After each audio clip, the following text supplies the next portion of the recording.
Can you hear me? Yes, I can. Yes, I can. Okay. Hey, Elon. Hey. Hello there. Hello. We see you. Welcome. This is wild. It's just my butt talking. Elon, are you wearing your short shorts? Yeah, that's me. Are you celebrating anything in particular with your short shorts? No, I'm just trying to look sexy in these tight pants with the fabulous red and the gold. Are the short shorts still available to be purchased? Sorry, I got a small barky dog.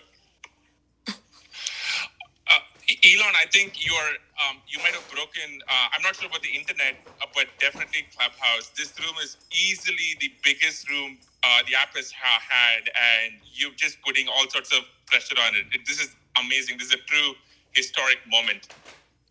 All right. I mean, is it working? Absolutely. Absolutely. All right. All right, we're going to just give it a minute because we promised we'd start at 10 p.m. and I think a few more people are going to try and trickle in, and then we'll get going for what should be probably a historic first ever time for you on Clubhouse. It's going to be amazing. So just give 30 seconds and we'll get going. Okay. By the way, can you let in Vlad from Robinhood? I think we can. Okay, good. I'm sorry. Sriram, sorry. Go ahead. I was going to say, my phone just blew up when we started the room with people trying to get in. So we're going to try and get as many people as possible. Okay, why don't we get started? Okay. First of all, everyone, thank you for joining us for what is really a historic episode. I will come to our very, very special guest in a second.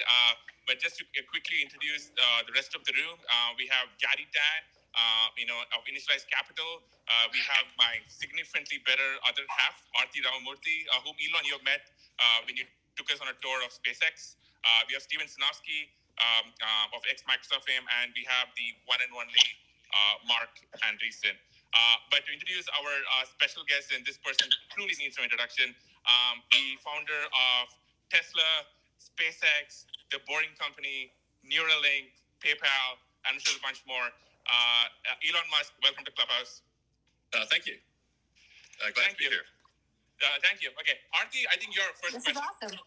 Yeah. So, Elon, again, welcome. This is really fun. We've been waiting all day. This is the longest wait to 10 p.m. because we just couldn't wait to get this going. I hope this is as much fun by the end of it for you as it is for us. First question from me is when are we going to get to Mars? Well, I think we'll get to, when will we get the first people to Mars?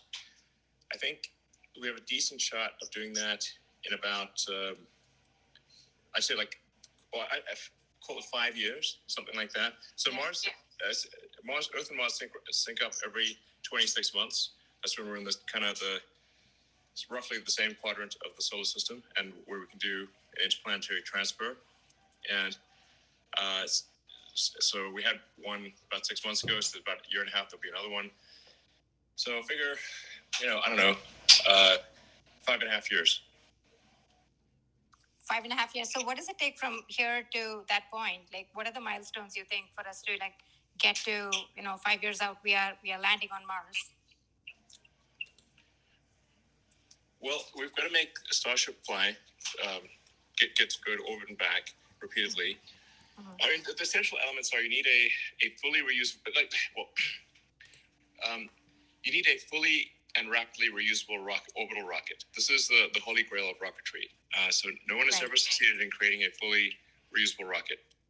And it can't just be fully reusable, it needs to be rapidly reusable, so it doesn't take several months of refurbishment between flights. It needs to be much like aircraft, where the cost of an air flight is the biggest component of that is fuel. You can't just be throwing rockets away every time. Right. And then you need to have orbital refilling. so where you can send the ship up to orbit, then send another ship up, dock with a transfer propellant, so that you can load up to being almost full with propellant, and then go to Mars.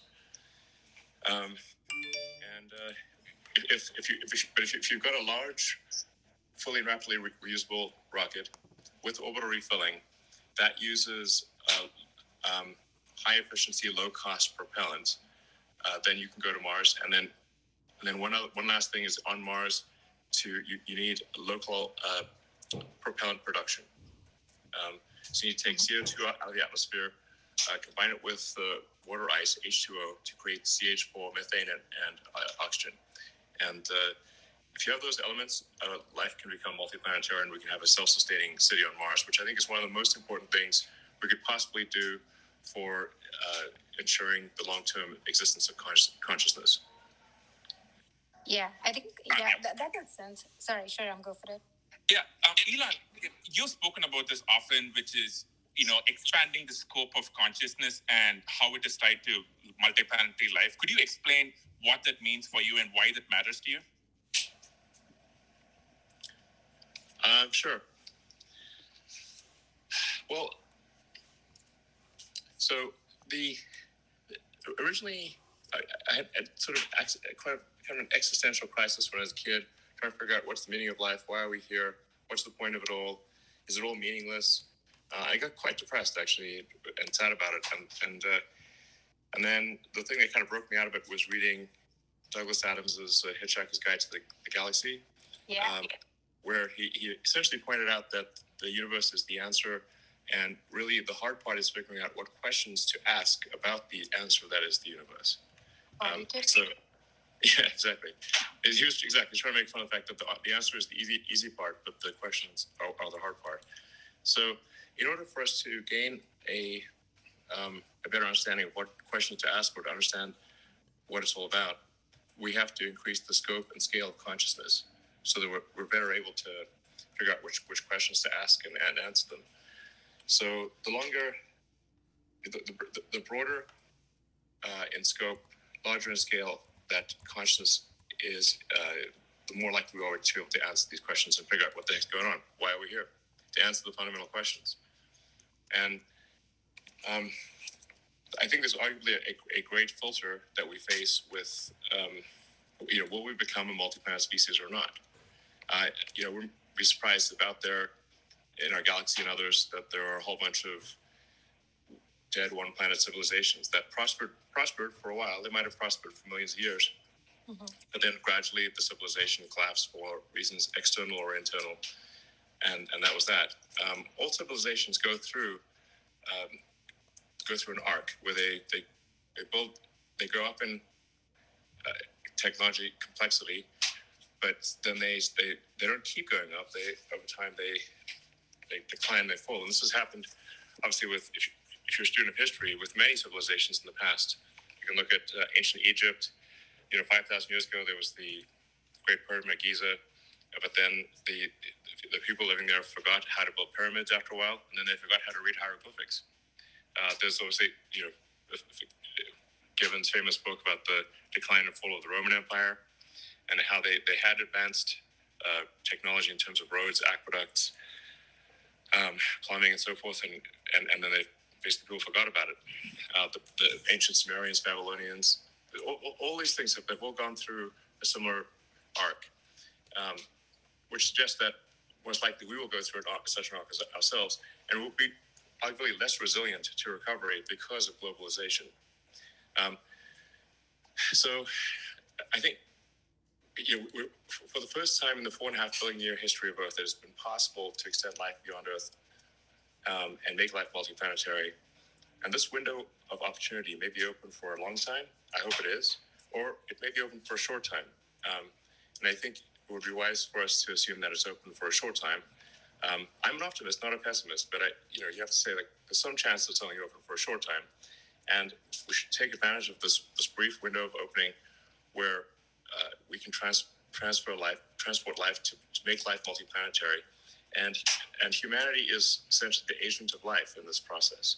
And I think we almost have an obligation to ensure that the creatures of Earth continue even if there was a calamity on Earth, which, as I said, could be man-made or it could be some natural calamity. As if you look at the fossil record, there are many mass extinctions. Yeah, I think all of that makes sense, and I think you've talked about this before. I think one other question I have is, when we get there, we have to set up the whole society. We have to set up civilization there. How will the whole thing work in your mind? Everything from what does it mean to have internet connection in Mars, all the way to like governments and rules and laws and everything. Yeah, I think all those things need to happen, just as they happen in the U.S. and happen in every country. And I would not presume to prescribe what should happen there. I think the important part is just that we get people there and we get the equipment necessary to establish a self-sustaining civilization, at least one self-sustaining city. And I think the key threshold of when we would pass the great filter, or this particular great filter, is Mars sufficiently self-sustaining such that if the ships stop coming from Earth for any reason, it could be something massive or something banal. I mean, civilization on Earth could end with a bang or a whimper. But either way, if the ships stop coming from Mars, does Mars die out or not? And Mars only has to be missing one little ingredient, like the equivalent of vitamin C, and it will survive for a while, but it will eventually die out. So it's kind of getting a city on Mars to pass that critical threshold where it is self-sustaining. And are we able to do that before some calamity or a gradual decline in civilization occurs that prevents the ships from going there? That's the key threshold. I mean, in a more pithy way, is like, does the city on Mars become self-sustaining? Which comes first, a self-sustaining city on Mars or World War III? Yeah. If you kind of let yourself dream out over the next few decades, like, what would you consider success? Like, let's say they get through the first 5 years, even the first 10 years. Like, what do you think is possible to build on Mars 10 years in, 20 years in, 30 years in after first arrival? Well, I think Mars will start off being very, very tiny, just like a tiny little outpost. And by the way, it's going to be very dangerous. Sometimes people think, is this like some escape hatch for rich people? I'm like, no, it will be dangerous, hard work. It's going to be, you're out there on the frontier. There are far more ways to die there than there are on Earth. And a tremendous amount of hard work. But it will be, I think, fun and a great adventure. But it will not be a luxurious thing. That is for sure. Not for quite some time to go. But we've got to build the propellant plant. We've got to build, get the solar power going, get the food production going, start creating the necessities. We need an iron ore refinery. We need all of the sort of fundamentals of industry in order to ensure that Mars is a self-sustaining planet. I mean, over time, like, this would take a while, but you can terraform the planet and make it Earth-like, mostly by warming it up. So, yeah. So, as you talk about this, I mean, honestly, what comes to mind is sort of the idea that a Martian civilization, although obviously imported from Earth, it will quickly evolve to be quite a bit tougher by necessity. And just the mental images leaping in my mind is the Spartans in ancient Greece. Do you think the sort of vector of civilization will unfold differently as a consequence of how difficult it's going to be to get it going? Yeah, it probably will. I think so. And so then maybe we don't just have a backup, right? Maybe we actually have an alternative, like and the ability to actually see two like fundamentally different civilizations flourish. Yeah, absolutely. The fact that you can only go to Mars every 2 years and that it's a 6 month journey, although I think we can over time get that potentially as low as 1 month, but still, you can't go to Mars when Earth is on the other side of the sun from Mars. Like times where Mars is literally on the other side of the sun. You can't get no matter what you do. So that time gap would mean that, that there'd be essentially a new group of people arriving roughly every 2 years. I don't know. I think it'd be interesting. People would probably trace their, I came on, this particular sun, Earth-Mars synchronization event. I don't know, but like I said, the important thing is that we have established Mars as a self-sustaining civilization, and that we have done whatever we can to ensure the long-term continuance of consciousness as we know it. Because so as far as we can tell, we're the only the light of consciousness, which is a delicate little candle in the dark. It's only here on Earth. I mean, it might be other places, and there's arguments that it's likely to be other places, but honestly, we have seen no sign of it. And I'm pretty sure that I would have known about it, and I have seen nothing to indicate that there was any alien civilization whatsoever. I'd be the first to jump on that in a second, but I've seen no such evidence. Elon, that's actually something we wanted to ask you about, because in the last year, there's been multiple reported UFO sightings. There was the mysterious object that flew past our solar system. I think you just described that you haven't seen any evidence of aliens, but A, do you think we'll ever run into them? And B, if we do, have you heard of dark forest theory from the three-body problem? How do you think we should think about aliens?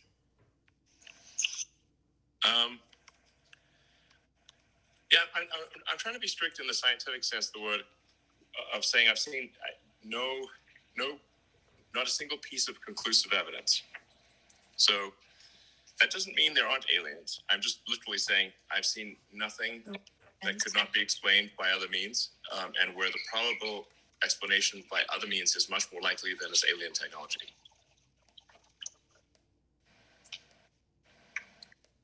So, and for people who say there are sightings of aliens, I'm like, listen, man, the resolution of the picture needs to be at least 7-Eleven ATM good, okay? I mean, we can't have that fuzzy Loch Ness Monster bullshit, It's like, come on. We've got is that a 500 megapixel camera? What are you talking about? Where do you find that thing? It's gonna be at least iPhone 6 level or something. I don't know.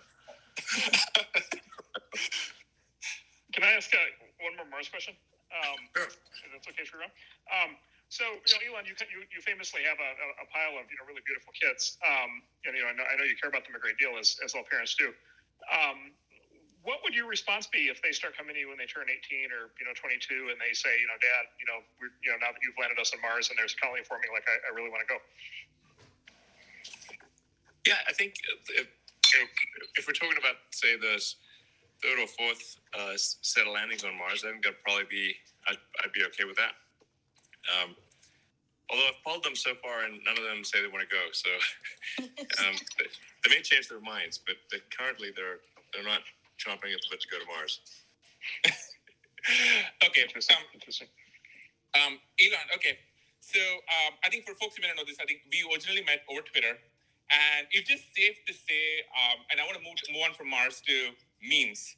It is safe to say that you might be the master of the memes, and in fact, you had a quote: "Who controls the memes controls the universe." Could you just explain what you meant by that and how you became this person? Well, it's a play on words from Dune. Who controls the spice controls the universe. And then if memes are spice, then it's memes. There's a little bit of truth to it in that, how do you what is it that influences the zeitgeist? How do things become interesting to people? And memes actually kind of a complex form of communication that's that a picture says 1,000 words and maybe a meme says 10,000 words. It's a complex picture with a bunch of meaning in it, and it can be it's aspirationally funny. So it's I don't know. I love memes. I mean, I think they can be very insightful. Throughout history, I think the symbolism in general has powerfully affected people. So, yeah. How did you get so good at them? I mean, I remember following you many years ago.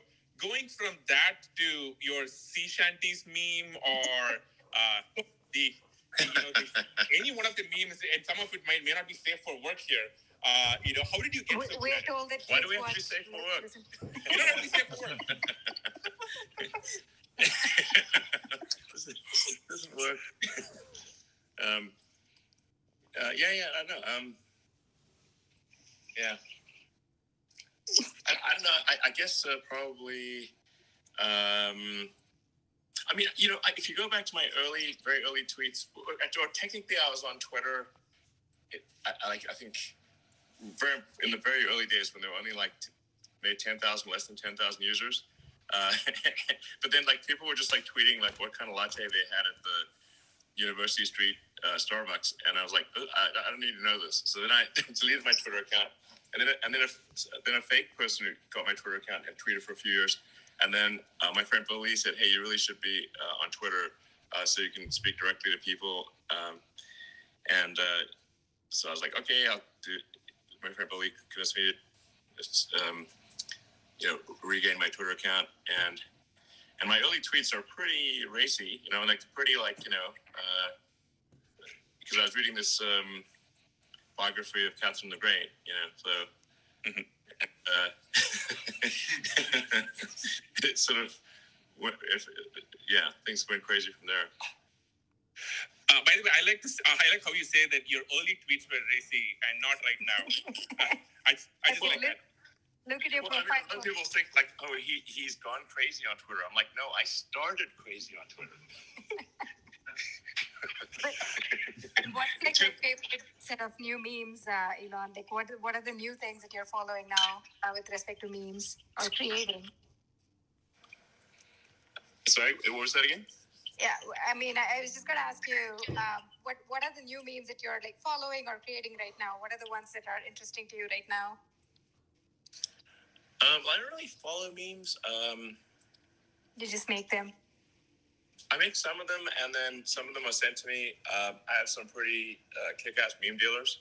Yeah. Wait, who's a meme dealer? Like, is this like somebody who's meeting the back alley over a signal? Memes, going at a good price. Are there meme dealers on Mars? Wait. You gotta have a good meme dealer. There will be. My friend Mike is a good meme dealer, and Claire as well, and Jake now, and quite a few others actually. I fortunately am the lucky recipient of very interesting memes. Okay. Today slightly changing subjects a bit. Just on Twitter. Today you posted about Neuralink and why people should be working there. For folks who don't know about it, I thought it was really cool. Like, just the possibility of it is just really fantastic. Tell us more about it. There are a lot of engineers listening on this Clubhouse. What is Neuralink? Why should we care? What is possible with it? Sure. So, the long term. Okay, so Neuralink stems from a concern I had, where I was trying to figure out, even in a benign AI scenario, how do we at least go along for the ride? So, I mean, if for those that are following AI closely, it's obviously improving dramatically. If you see look say GPT-1 versus GPT-2 versus GPT-3, and just how radically that's improved, and just as deep minds, and I mean, I think they've run out of games to win at basically, and there's just at Tesla. An important thing at note I should make is Tesla actually has, I think, one of the strongest AI teams in the world, but it's an AI team focused on real world usability. So just really solving vision, perception, and control with AI. But even in a benign scenario for AI, where let's say the AI is just really wants to be super nice to us and make us happy, well, there's how do we stay relevant and still have meaning and at least go along for the ride. That's in the good scenario, and then in terms of avoiding the bad scenario, to the degree we can couple collective human will to the outcome of artificial intelligence and what's developed in that way, I think that'll probably be a better scenario than if we're unable to effectively couple collective human will to that outcome. So, the final now. Sorry, but this is getting kind of esoteric, but we love it. Keep going. Yeah. Okay, so people are already a cyborg, in that you already have a tertiary digital layer. You've got your sort of limbic system, which is your primitive drives and desires and responses, and then you've got your cortex, which is like long-term planning and thinking. Those are two biological layers, and then there's a tertiary layer, a third layer, which is digital, and you already have that in the form of your phones and computers and all your applications. You're far more powerful than a human would be without those cognitive enhancements. But the bandwidth between your cortex and your digital tertiary layer is very slow. And in fact, with the advent of phones, it got even slower. So if you're thumbing, say what's the bit rate of a pair of thumbs on a phone, it's very low. I mean, let's be super generous and say it's 100 bits per second. Well, computers can communicate at trillions of bits per second. So it's, at a certain point, the computer gets smart enough. It's like the computer's just like trying to talk to a tree. Trees do sort of talk, but they talk so slow that we don't notice. So we need to improve the bandwidth, and with a direct neural interface, we can improve the bandwidth between your cortex and your digital tertiary layer by many orders of magnitude. I'd say probably at least 1,000, or maybe 10,000 or more. And we could also spend a lot more time thinking about interesting things as opposed to taking complex thought structures, compressing them down into words, which is also, again, a very low bit rate, and then having someone else receive those words, decompress them, and then send words back at you. So a huge amount of our brain power is spent in compression, decompression, and we could be instead spending it on deeper concepts. And so if you had a Neuralink, if two people had a Neuralink, you could do conceptual telepathy, where you have a complex series of concepts, and you could just transfer them directly, uncompressed, to the person. This would massively improve the quality of communication and the speed of it. So, and then, there are other sort of pretty wild things that could be done. Like you could probably save state in the brain, and so if you were to die, your state could be returned either in the form of another human body or a robot body. I mean, this is getting like really, it's weird sci-fi stuff here. This is great. This is basically like altered carbon, right? Like this is basically a plot line from altered carbon. Go on, love it. Yeah, it's kind of like altered carbon. Yeah, exactly. But I think you could decide if you want to be a robot or a person or whatever. And you wouldn't be exactly the same. So there'd be a little lost in transfer. But you can also say it's also arguably true that when you wake up in the morning, you're not exactly the same as yesterday. Or the you of a month ago is not the same as the you of today. I mean, a bunch of brain cells have died, and some memories have faded, some have strengthened, there are new memories. So anyway, the point is, like, you wouldn't be, there could be something analogous to a video game, like a saved game situation, where you are able to resume, upload your last state. Yeah, kind of like altered carbon. Maybe lose a few memories, but mostly be you. So now that's the long-term stuff. In the short term, for Neuralink, the idea would really just be to address brain injuries or spinal injuries, and make up for whatever lost capacity somebody has with an implanted chip. So the first thing that we're going after is a a wireless implanted chip that would enable someone who's a quadriplegic or tetraplegic to control a computer or mouse or their phone or really any device just by thinking. And this obviously would be a massive enabler, make life way easier for them. There have been sort of primitive versions of this device, one done with like wires sticking out of your head, but it doesn't work all the time, and you can't take it home with you. So just having, basically, you think, like in simplistic terms, I'd say it's sort of like a Fitbit in your skull with tiny wires that go to your brain. A Fitbit in your skull with tiny wires. So if somebody who's listening is good at designing like Fitbits, Apple Watches, phones, computers of various kinds, then actually they would be a great fit for Neuralink. Mm-hmm.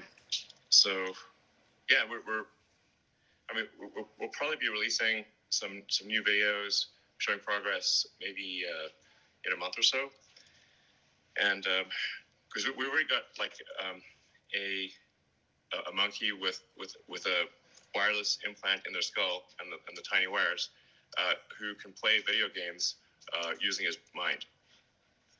And he's totally normal. Really, that's amazing. He looks totally normal and happy. So it's not look like an unhappy monkey. And you can't even see where the neural implant was put in. Except for that, he's got like a slight like dark mohawk. But other than that, it's normal. Yeah, he's not uncomfortable and he doesn't look weird. So we're and I was like when the USDA person came through and inspected our facilities, our monkey facilities, she said it was like the nicest monkey facilities she's ever seen in her entire career. Just FYI. We went the extra mile for the monkeys. as long as you didn't make them play Cyberpunk. that would be a hell of a trip for a monkey. But one of the things we're trying to figure out is like, can we have the monkeys play mind pong with each other? Yeah, that would be pretty cool. I have to say the pig demo was really fantastic. That was really cool. Thanks. Yeah. Well, it's a great team at Neuralink and making good progress. And like I said, I want to be clear. Like the early applications will really just be for people who've had a serious brain injury, like where it's like the value of the implant would be enormous, because obviously the early implants will come with some non-trivial risk, and so it's got to be like, okay, does the good far outweigh the bad, and then that would be a candidate for some of the initial surgeries with full disclosure of like these little risks and everything. And one of the things we're really paying close attention to is the ability to remove the implant. So it's like, it's not like, if somebody doesn't want it or it's not working, we can take it out and then we can reimplant another one. So we've tested implantation, removal, and reimplantation, and it works great. Sorry, Mark. Switching topic. Yeah, please. So switching topics. So Elon, as I mentioned kids earlier, as it turns out, I have a very bright and inquisitive 5-year-old who is crawling all over everything and trying to figure everything out and learning as much as he can, as fast as he can. Like, what, with everything that we know now and kind of all the modern tools that we have, like, what's the best way to think about educating a 5-year-old in today's world? Sorry, the best way to educate a 5-year-old? Yeah, educate a 5-year-old and then think about kind of his education over the course of the next, 5 or 10 years. Like, what kind of program ideally should you think a kid should be on?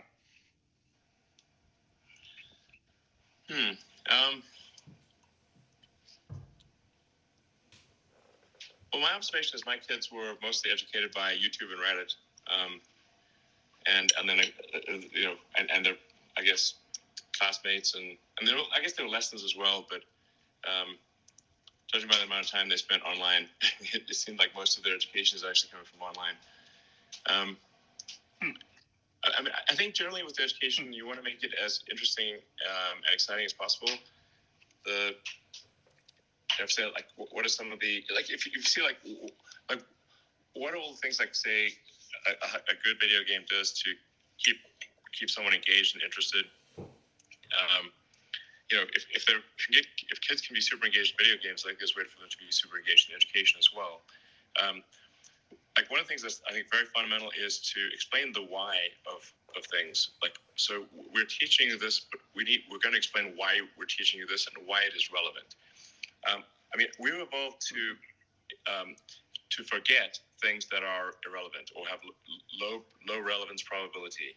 It makes sense. Like otherwise, we'd remember all sorts of nonsense things that weren't very important to our future. So unless relevance is established clearly, then people will have a hard time remembering it by its nature, because it appears to be irrelevant. It might be relevant, but if it's not explained to them, they won't know. And then if you want to have some sort of if you're trying to say problem solving, some sort of engaging narrative for the problem solving, it's like far better to say, okay, we're going to teach you how an engine works by taking apart an engine and then putting it back together. And then let's find out what tools are needed in order to take this engine apart, put it back together. It's like, okay, we need screwdrivers and wrenches and Allen keys, and we need a winch and a bunch of other things. And then you understand the relevance, and it's much more of an interesting problem. This is much better than having, say, a course on wrenches or a course on screwdrivers. You just start with a problem and say, what tools are needed to solve this problem? That establishes relevance and gives a compelling narrative thread. Yeah, it seems like you could if you had sort of elaborate enough projects, you could roll a huge number of topics into that ultimately kind of combine into a single project with some really actually interesting form of output. For example, literally building a vehicle or something like that. Yeah, exactly. If you have the narrative thread, or why is it all established relevance, and there's a story to it, and then you say if you can't turn that bolt without the wrench, and then let's see, how can we make this engine better? What do we need to do? Okay, well, let's calculate if it's a gasoline engine, how do you get to a higher RPM or a better compression ratio? I'm using outdated analogy of engines, but you could say for an electric motor, what steps would you need to take to get higher torque, and pull higher power out of this electric motor, and then you can explain. It's obvious why things like Maxwell's equations become necessary in that situation. Yeah. Yeah, that would be amazing. Yeah. Elon, you would not believe the number of parents and people with kids who have asked us about tonight. And I think there are two questions that are connected. One is, how do kids, if you're having a kid and you want to teach them to become a polymath like you have become, what advice do you have for parents? And the next one is, here you are with, so many companies that you've created that I can't even list them off the top of my head. Why doesn't the world have, and this doesn't mean to sound, psychopathic, but why doesn't the world have more Elon Musks? Well, I don't know. I might be getting too much credit here. For me, these things I've done have been because I felt a strong compulsion to do them. So it's not like nobody was pushing me to do it, but it was just I felt a strong compulsion to do them.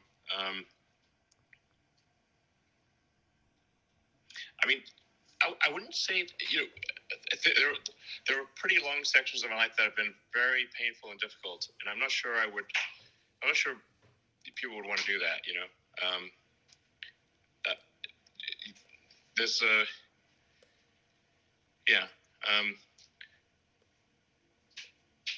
if somebody wants to be me or do the things that I've done, I would say most probably you're mistaken. You do not want to do that. You'd have to have some kind of rage demon in your skull that you just got to get it done. It's like when people ask me what encouraging words do you have for entrepreneurs who want to do a startup? And my response is, if you need encouraging words, don't do a startup. To quote my friend Bo Lee, doing a startup is like eating glass and staring into the abyss. For a long time. Yep. Yep. Okay. We're going to switch topics just to make it, but I think for everyone in the audience who just caught up and managed to squeeze in, just a quick reset/recap. This is the one and only Elon Musk for his first time on Clubhouse, and this is a show that we do every single day. I know a lot of you are trying to get in the room. There are a bunch of overflow rooms. See if we can get in there. But we're just having an amazing conversation with Elon. Elon, okay. This is something you joked about, but I'm kind of curious to get your, maybe serious answer to this, which is all things cryptocurrency and Bitcoin. You famously just changed your Twitter bio to just the Bitcoin logo and the word Bitcoin this week. What do you think of cryptocurrency? What do you think of Bitcoin? What do you think of other, cryptocurrencies? We'd love to get your take on the entire thing. Well, I got to watch what I say here because some of these things can really move the market. So, first of all, I should say, many friends of mine have tried to convince me to get involved in Bitcoin for a long time, like from when it first just popped, it popped out there. And, a friend of my bully, he actually had Bitcoin cake, a cake that was had a big sort of Bitcoin symbol on it, and he fed me a slice of Bitcoin cake in 2013. So, clearly I should have at least bought some Bitcoin 8 years ago. What more do people need to do? Jesus, talk about being late. Talk about being late to the party. So I was a little slow on the uptake there. My apologies. But I think about it a fair bit. But I do at this point think Bitcoin is a good thing.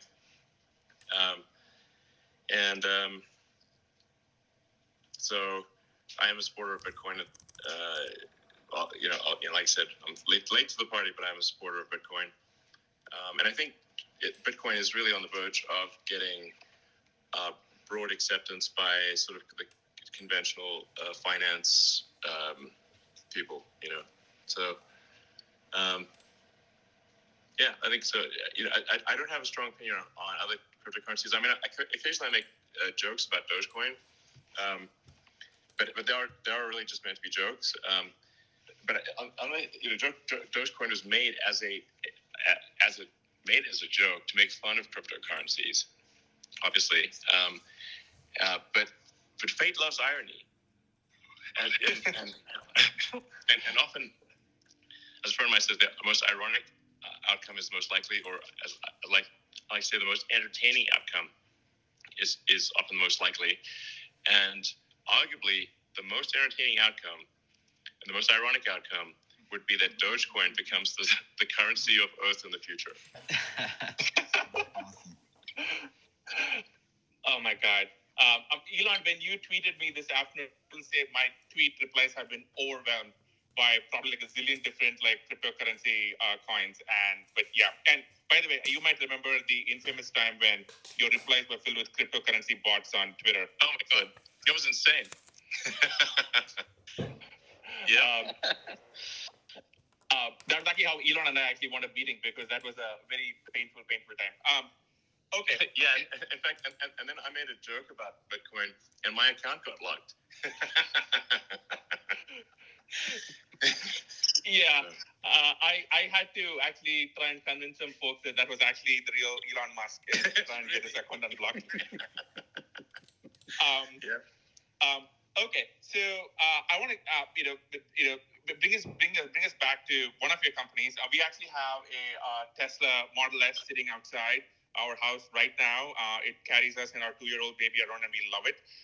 Would love to just get your take on where you see you just have a refresh of the Model S coming out. I just saw the review for it. Where do you just see the future for Tesla, and especially when it comes to all things battery technology and self-driving? Those two topics I think a lot of people are very interested in. Okay, so you're asking about the future of batteries and self-driving? More like actually, where do you see Tesla over the next few years?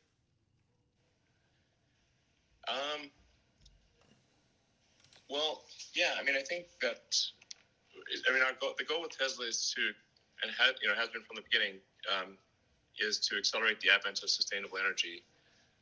So in order to do that, we've got to make a lot of cars. We've got to make them increasingly affordable. And our rough target is we want to be able to eventually make 20 million cars a year. And the reason for that is the 2 billion active cars and trucks on the road, and figure if you're not really moving the needle unless you're changing 1% of the existing fleet. And so that's roughly how we came up with 20 million cars and trucks per year. That's very important to accelerate the advent of sustainable energy. And then, of course, we've got stationary battery packs and solar, which is making a lot of progress on that front. So yeah, we're going to try to grow car production as fast as possible, and that the primary limiting factor there is battery cell production. So we're getting as much as possible from suppliers, and then but even that is not enough. So we're actually going to be building battery cells ourselves. But it's important to emphasize that to our suppliers who are great, we've got great suppliers, that we're not trying to put them out of business. We want them to increase their rate as well. So Panasonic, LG, and CATL, and then to add, to increase to accelerate sustainable energy further, we're making our own cells, and pretty excited about that. And then, anyway, so I think you expect, possibly an acceleration of compounding annual growth, well, at least aspirationally, that's our goal. And then combine that with autonomy, and it's a very powerful story, because once you have autonomy with self-driving cars, you massively increase the utility of any given car. A typical car is driven about 12 hours a week. You think of maybe depending on the situation where you live, it's like maybe an hour and a half a day or something like that.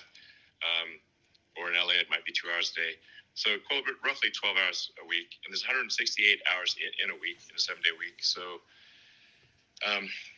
most likely cars that are autonomous could maybe do a third of the hours in the week or something like that. So maybe they do, 60 hours a week of usage instead of 12. So you got basically a 5x increase in asset utilization there, and far less need for parking lots, parking garages, and that kind of thing. So, but this in itself is good for the environment, because you need fewer cars to get the same thing done, and we would need fewer parking garages and places just to keep cars when they're not in use, because they'd just be in use a lot more. So, but the net of having a lot of cars times automation or times self-driving, I think, is at the heart of why a lot of investors think Tesla is worth what it is. They're giving us a lot of credit for future execution, but I think the trend is there. It's quite positive. And I'd like to once again say, if anyone is interested in practical AI, AI that where the rubber hits the road, please join Tesla's autopilot/AI team. I think people don't quite appreciate that Tesla has some of the most advanced AI in the world, both on the software side and on the hardware side. And on the software, on the hardware side, we've obviously got our inference computer, which I think is still the best inference computer out there, even though it's been going for a couple of years. And then we're building Doge, which will be the most powerful training computer, because it's going to process vast amounts of video training data, and bringing the day of self-driving sooner translates directly to lives saved and injuries avoided. Because about 1 million people die every year in car accidents, and about 10 million per year have serious injuries. So that's the sooner the better, and a lot of lives will be saved, and people's lives made better if it happens sooner. Elon, on self-driving, you made headlines, I think, a while back when you basically, to put it mildly, criticized Lidar as a key technology for self-driving. Could you talk more about that and why, you're not such a huge fan of Lidar? Yeah, I mean, sometimes I'm just talking smack, No, we didn't know that. Yep, it's time you knew. We took those tweets seriously. I confess.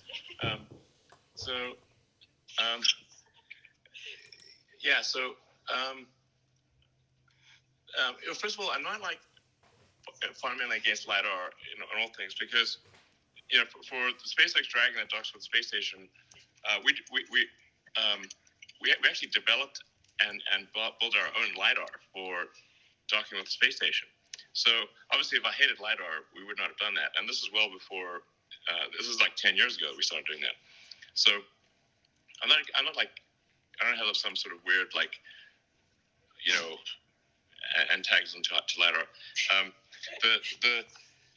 However, for driving on real world roads, you have to solve vision. You have to solve vision, basically understanding objects with passive optical photons, and then making sense of those objects. So like vision, perception. What do those objects mean? What are they going to do? What is their likely path of travel? And then control, and all of that really is AI. The way we're doing it is by running a bunch of neural nets in our head. So we got to run a bunch of neural nets to do the same thing in the car. And at the point at which you solve passive optical, and this is better passive optical than a human has, because you've got 8 cameras, 3 of which point directly forward, 2 that are diagonally forward, and 2 that are diagonally rear, and 1 rear. So the way we do it right now is we have all 8 cameras synchronized with, so you've got 8 frames collected simultaneously, and we're moving towards, and have in fact mostly moved towards video training. So you've got 8 surround cameras. It's like kind of a surreal thing to see, because people look, really, people have 2 eyes, but kind of like really more like 1 eye, because the 2 eyes kind of combine. But anyway, the neural net it needs to move to full video training, video inference, surround video training, surround video inference, and then it will be superhuman, no question about it. There's just, because people don't have eyes in the back of their head. You basically have, effectively, a human, for all intents and purposes, it's like having 1 camera on a slow gimbal. And that is often distracted, and maybe sort of drunk, or, change the radio, or may fall asleep, or, there's all sorts of things that go wrong. There's no question that you can be superhuman with just cameras. And I think if one is going to go with sort of active photon generation, I would recommend something in the occlusion penetrating wavelengths, so like radar, it's sort of roughly 4 millimeter radar or something like that, would be better if you're going to really delve into the arena of active photon generation. Wow. Okay. That's amazing. Okay.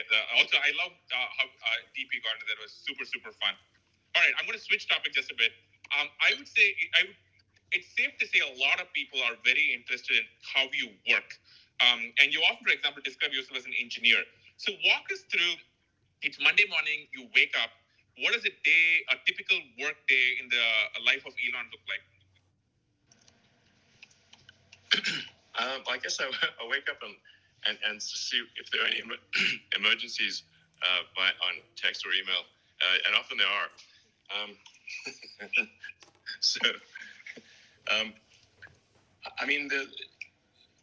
A ton of what I deal with is not actually fun or interesting. It's like chores. So I've tried really hard not to do my chores, but then if I don't do my chores, things go to hell. So, oh man, you have to do your chores. I'm a bit relieved that Elon Musk basically has the same schedule as the rest of us. We all get to, and you do too. And it's kind of, there's something just really relieving just hearing you say that. Yeah. That's pretty much how it goes these days. I do enjoy the in-person meetings more than email. In fact, I think I'm getting like a slight like negative like limbic reaction to email. It's killing me. Texts are way better to deal with, and then in-person meetings are much better. Even Zoom meetings or whatever, they're still better than email. Anything's better than email, frankly. So anyway, I'll have a bunch of meetings. I'll write email, write text, especially if it's like an email to the group, like saying, hey, I think we need to change direction, do the following things.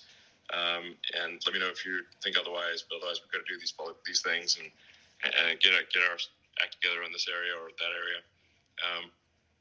And then, a bunch of meetings. Most of my meetings are engineering and design. But of course, we have to deal with finance and, sales and other things. And, the things that are necessary for a company to function. And then there's quite a lot of context switching. So he sent me the meme of like, fear is not the mind killer. Context switching is the mind killer, which I totally agree with. Context switching is a real bear.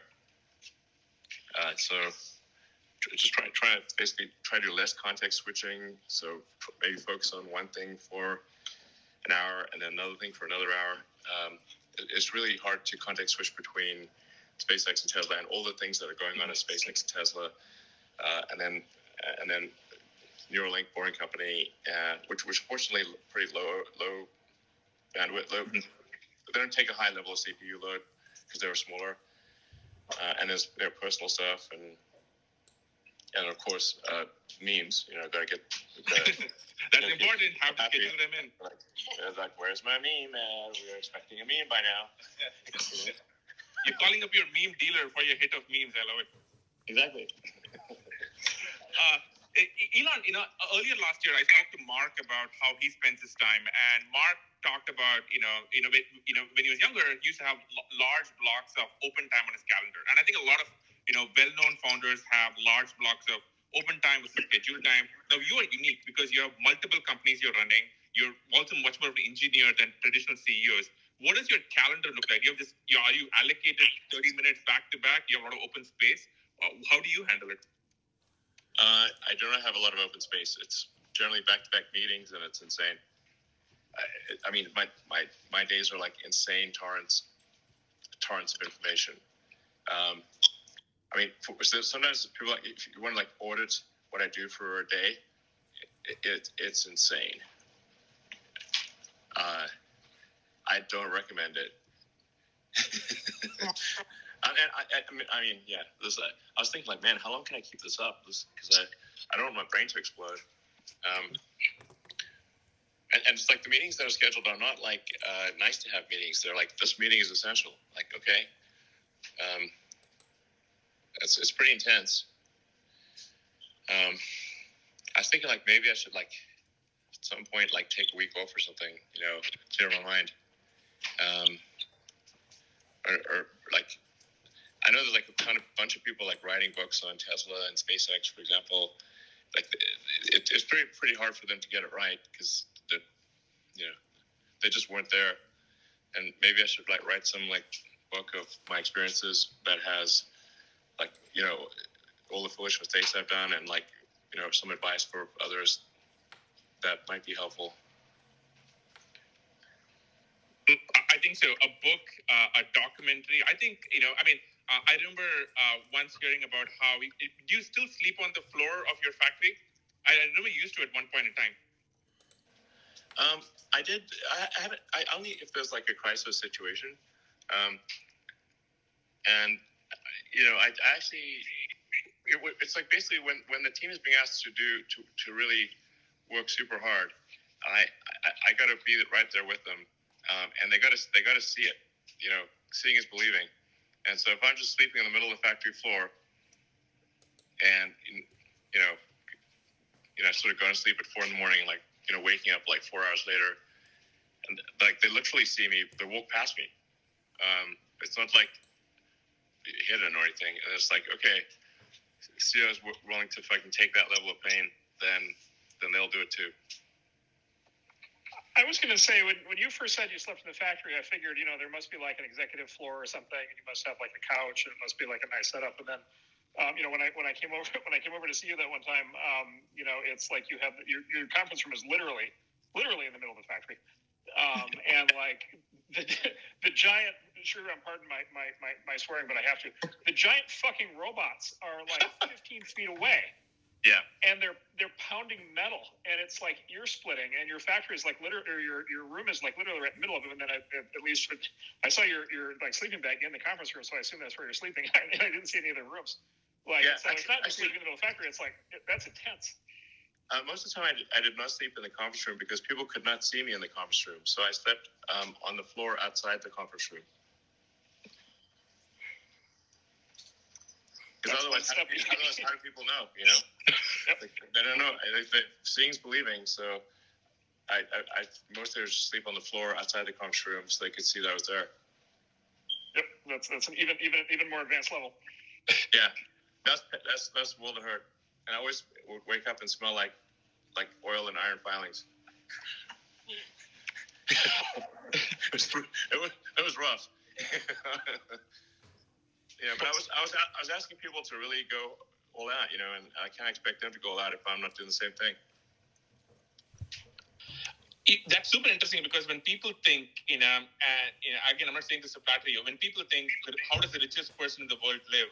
They don't think uncomfortably sleeping outside a conference room with like a lot of loud banging going on right next door.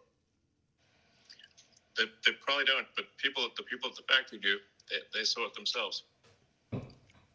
I love it. That's what's important, Okay, I love it. Okay, switching topic just a little bit. I think a lot of people, okay, you have your hands full with SpaceX and Tesla, and the Boring Company and Neuralink. If you had to start, if you somehow magically found an extra 5 hours in a day, and you had to start another company or another effort, what would you start? Well, I'm definitely have no plans to start yet another thing. You have all the free time. Man, look at you. Yeah, my head will definitely explode.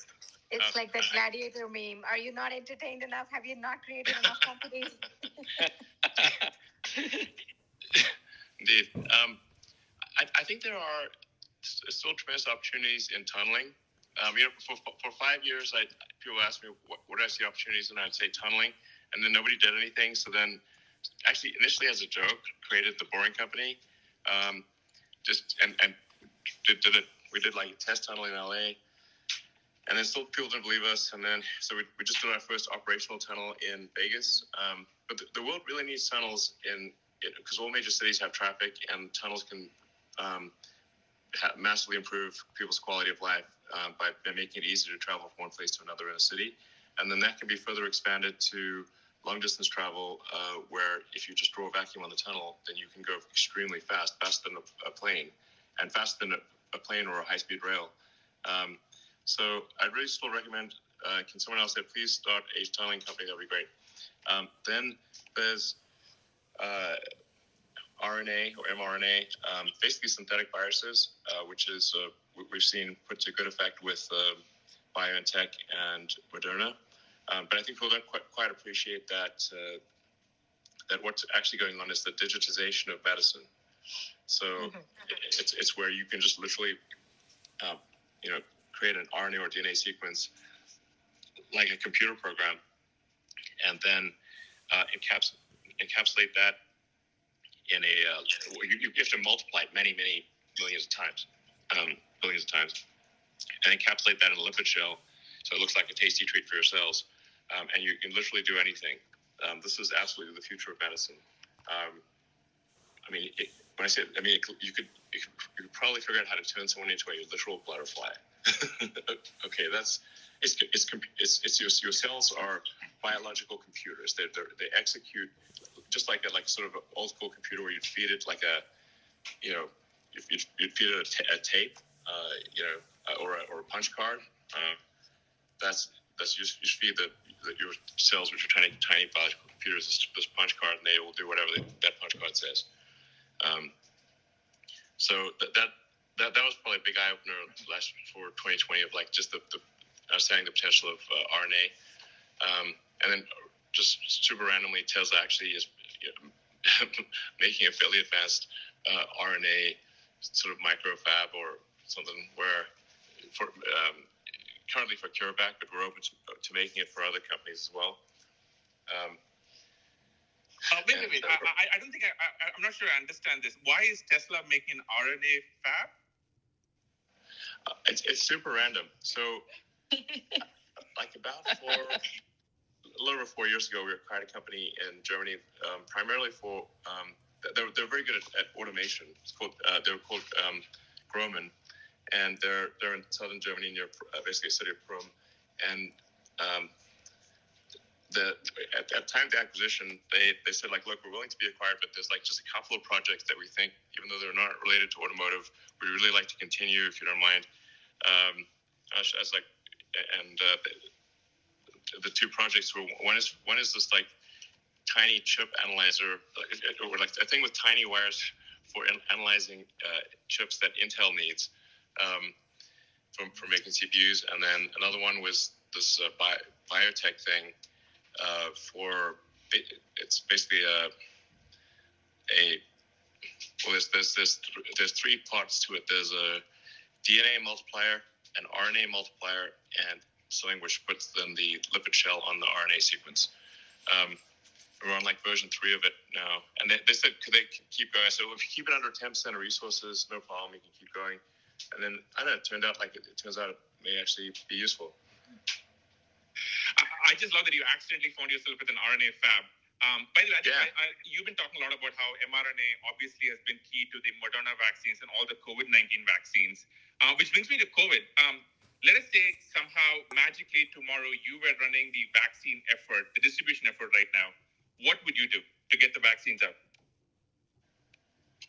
Yeah, specifically around the delivery and the logistics side, which we just don't seem to be doing a really good job across the world. So what would you do differently there? Well, I don't have good insight into the situation as it stands, but I think relaxing the requirements on there's like seems to be there are too many requirements of who can get the vaccine.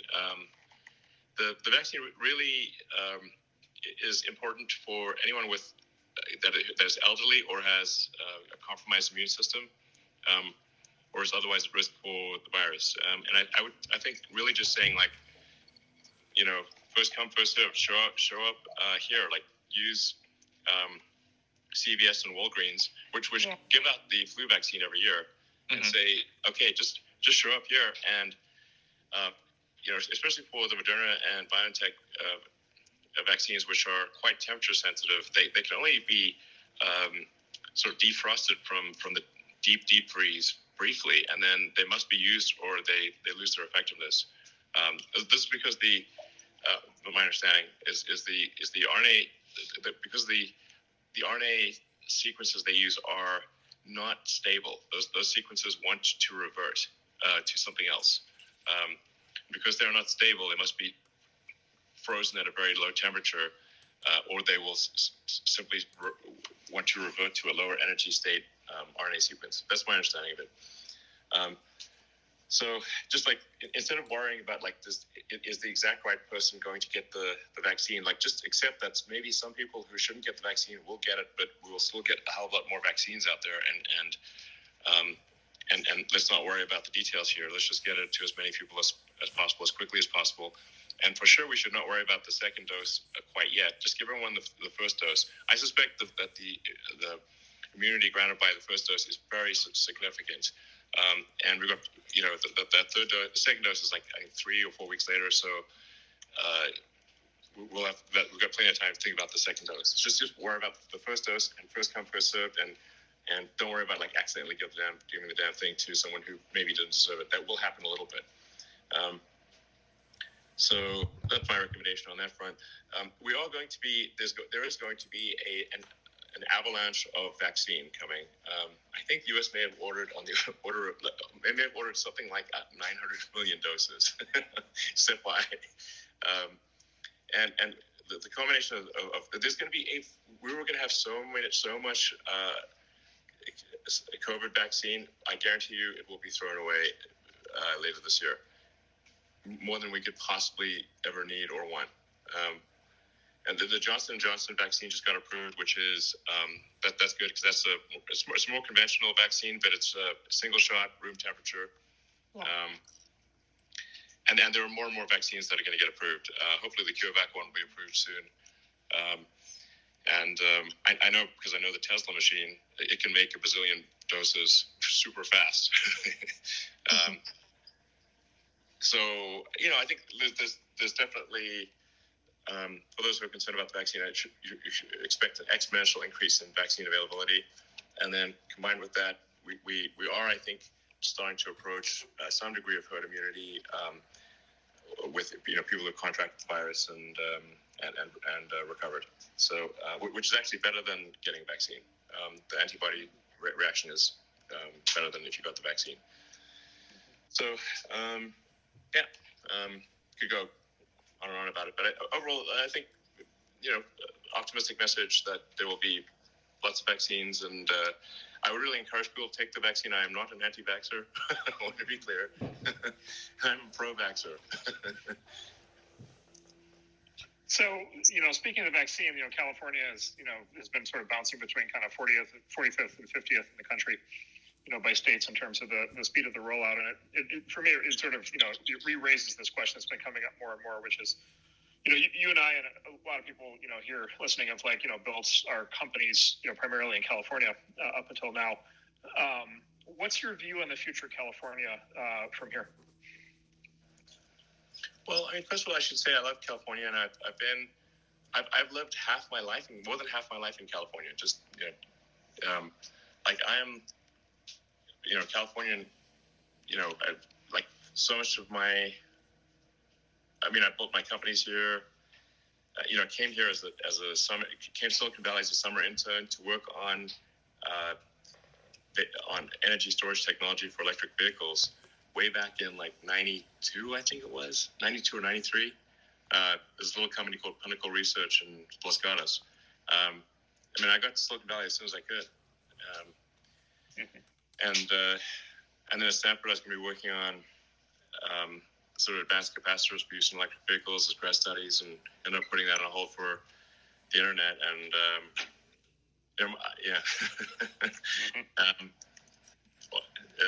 try to get a job at Netscape, by the way. So I have heard that story indirectly. I would actually like for you to tell it so that I can learn what mistake I made.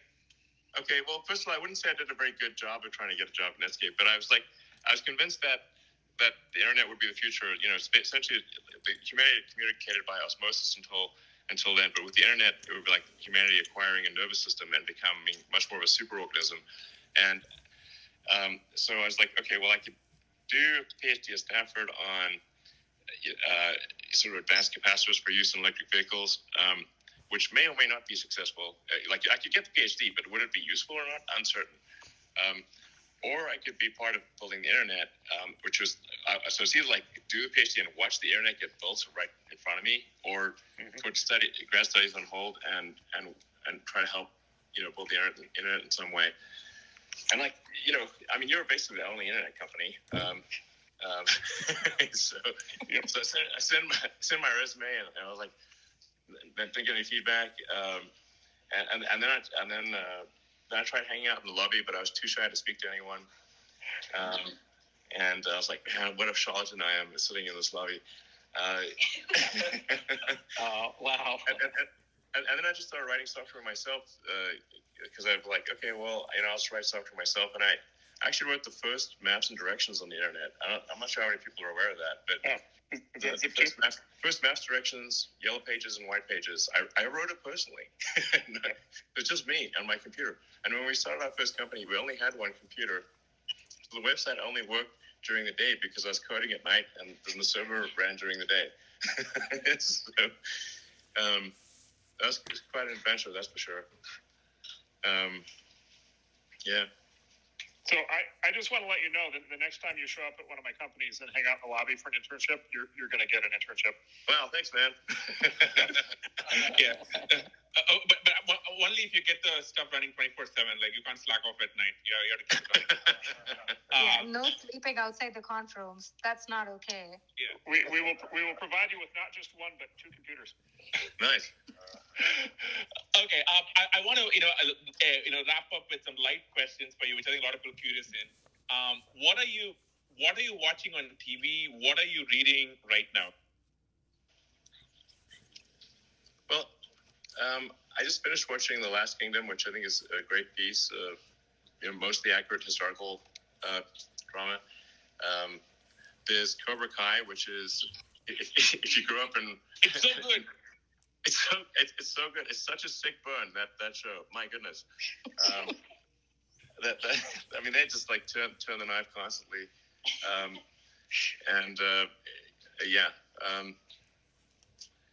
Let's see, what else have we been watching? What do you? People on Earth are unhappy about this.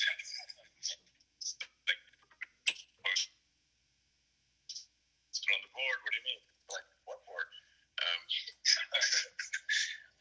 Some of the things in Doug's House look like the babblefish, where you put the fish in your ear and then try and automatically translate. So we kind of have that already.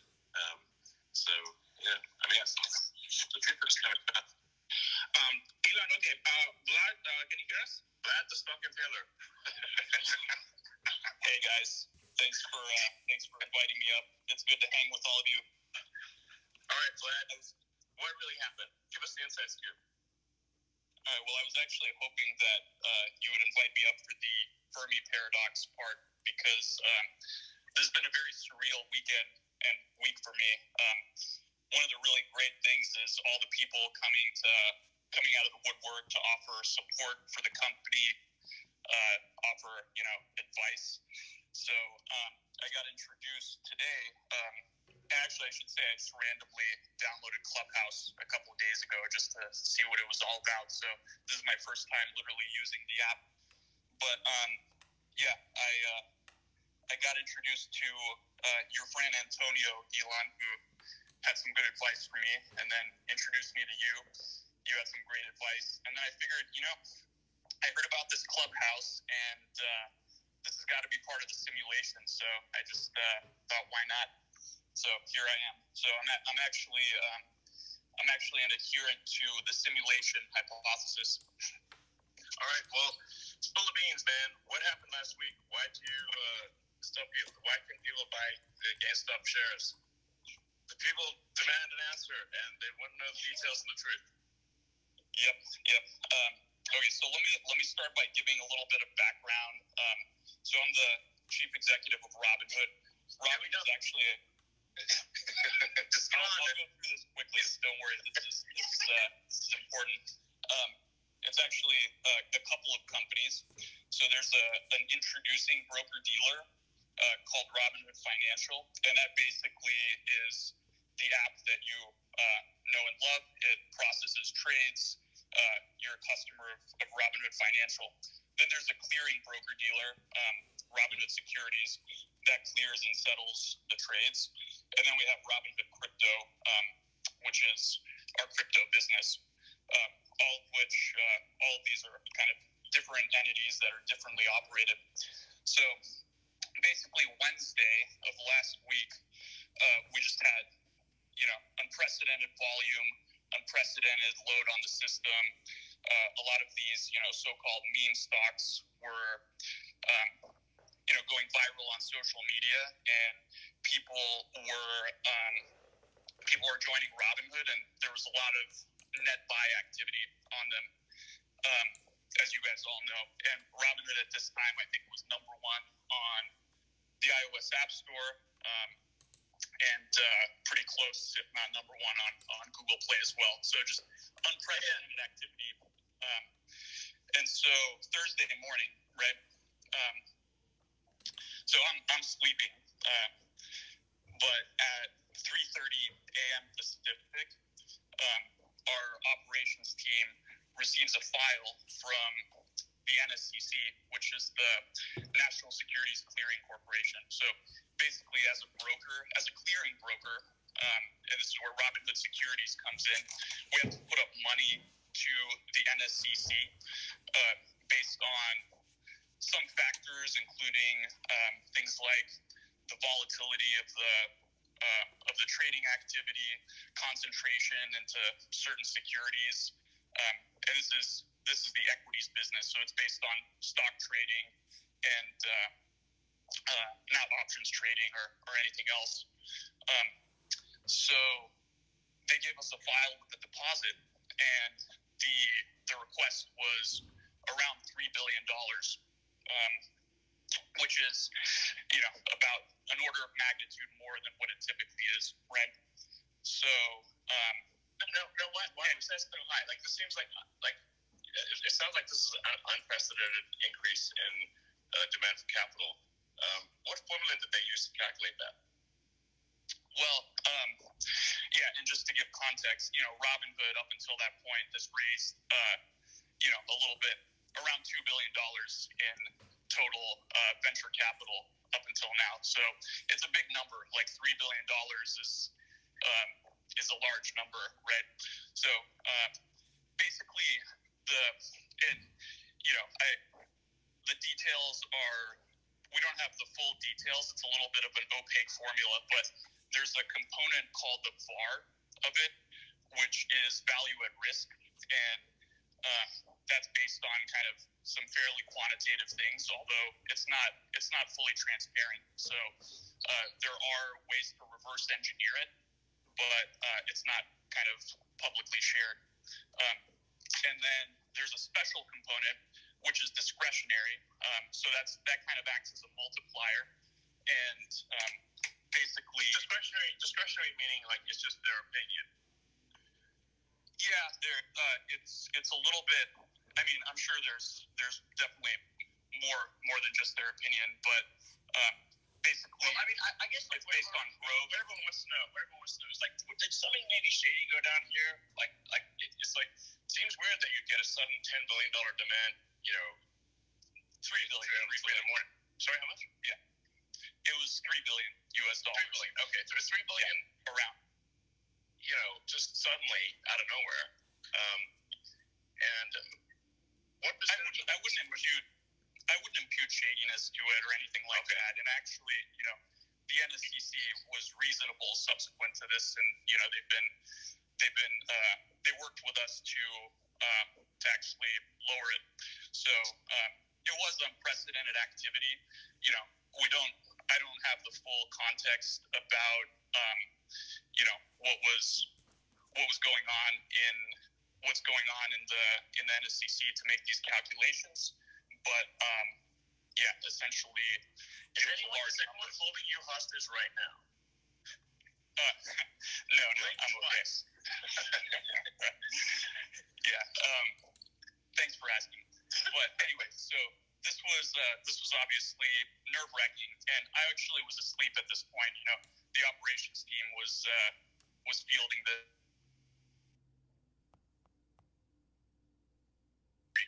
So we were making some progress, right?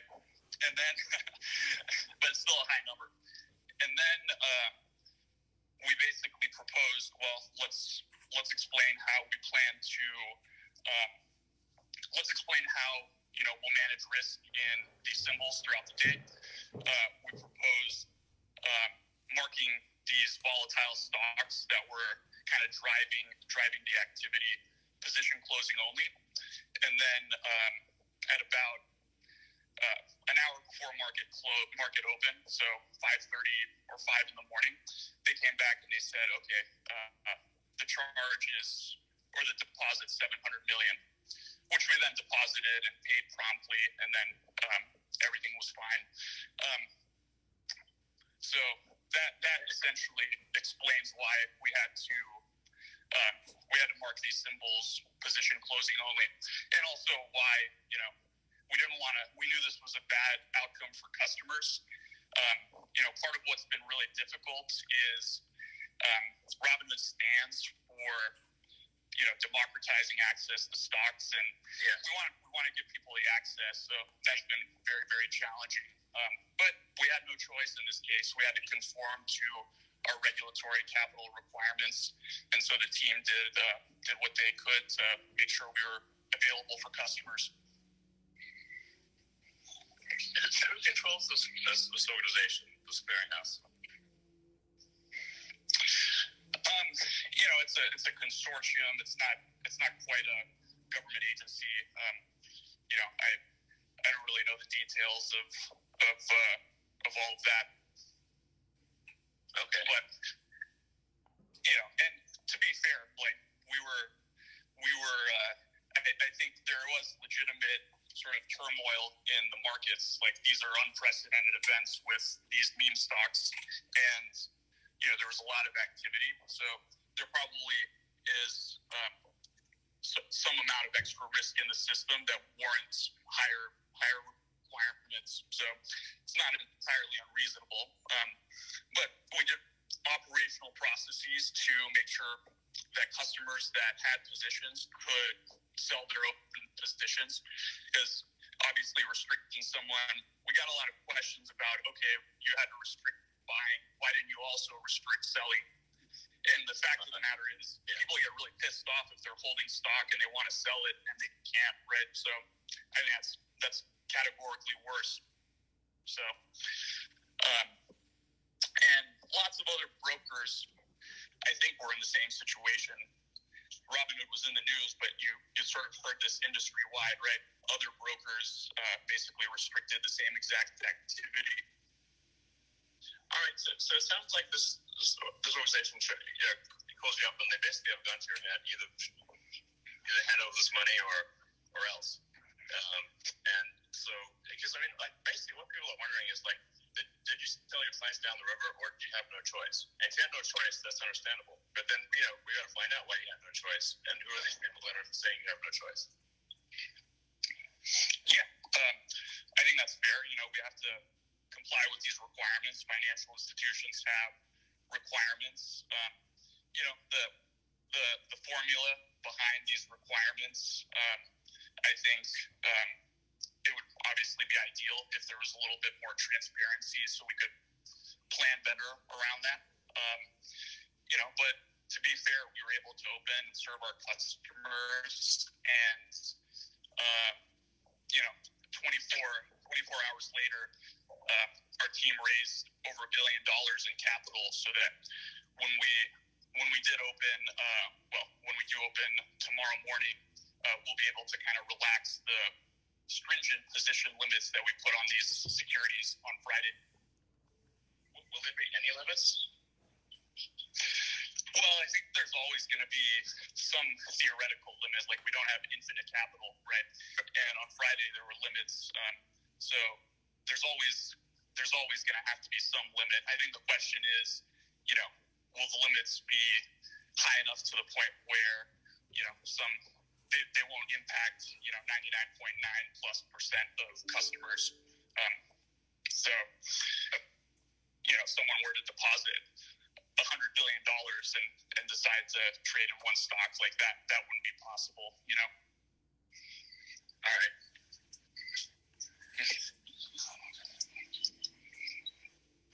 All right. Well, I guess people really just want to know, if you had no choice, then you had no choice. It's gun to head situation, and then that's understandable. But then whoever put that gun to your head should be willing to answer the public. Yeah, listen, and I know there's processes. This is unprecedented times, and to be fair to those guys, they've been reasonable. So we are. I think the one thing that is maybe not clear to people is Robinhood's a participant in the financial system, so we have to work with all of these counterparties. So we do get a lot of questions about, why do you work with market makers? Why do you work with clearing houses?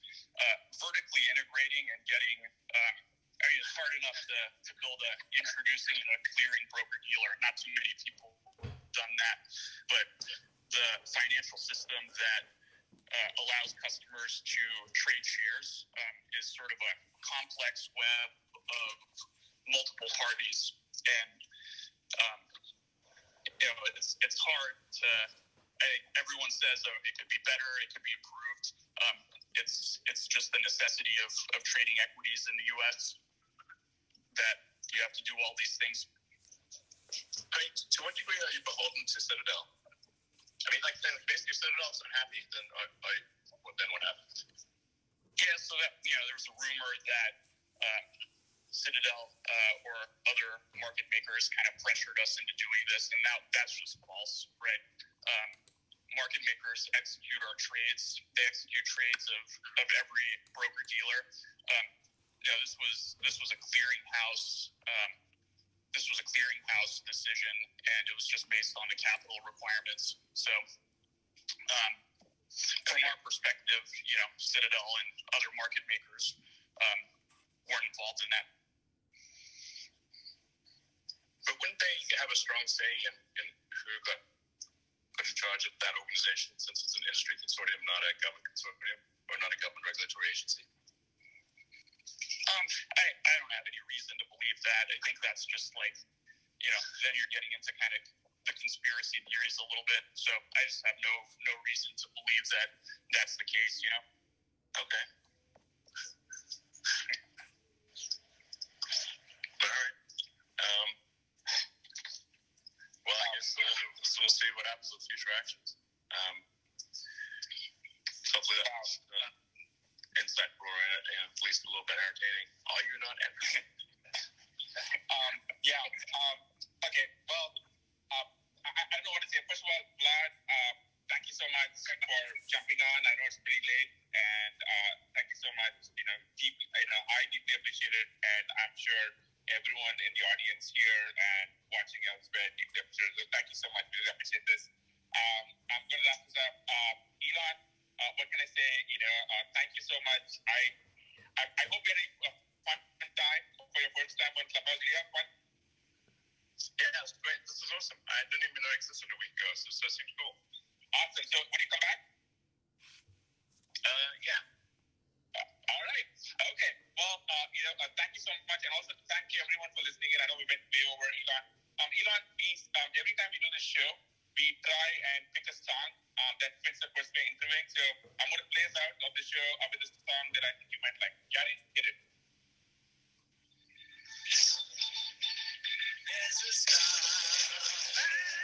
There we go. Elon, Great song. Great song. Thank you so much. This was a true break the internet moment. Thank you, everyone.